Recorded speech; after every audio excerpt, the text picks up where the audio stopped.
Action News Jax first shows you at 10 how an arrest was made in one of 3 Jacksonville murders of transgender women. And new at 10:30, Action News Jax Investigates follows up with a new team JSO created in the wake of the deadly violence in the LGBT community. I asked the department what's changed in the last year and talked to a local artist who hopes that her work will bring more allies forward. All of them start as an actual sketch. The Black women local artist Erin Kendrick is featuring as a part of a new exhibit are all transgender women whose lives were cut short. I did want to give them color, give them life. I do want it to be as bright and as noticeable as possible. The idea is for you to kind of see them. You know, I think these women tend to be forgotten, so I really wanted to make sure that people see them. Her paintings include Celine Walker, one of 3 Black transgender women shot and killed in Jacksonville last year. These women deserve to have their murder solved.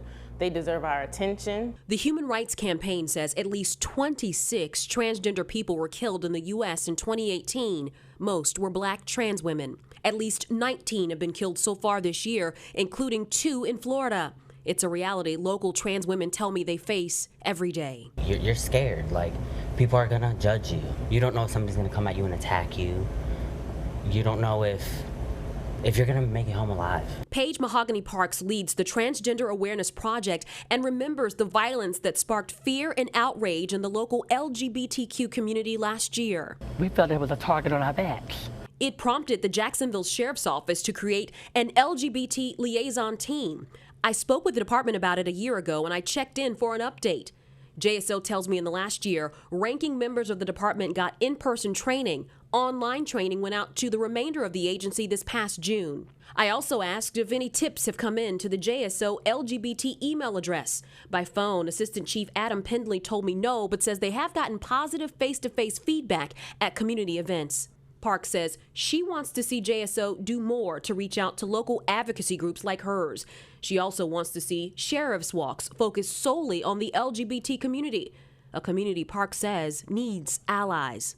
An ally to me is someone that learning me, someone that's trying to get to learn about the LGBT community, trying to learn about Black transgender women of color, someone that sees something, say something, you know, someone that's genuine, you know, someone that has that same love for me as they would have for someone else that's not LGBT.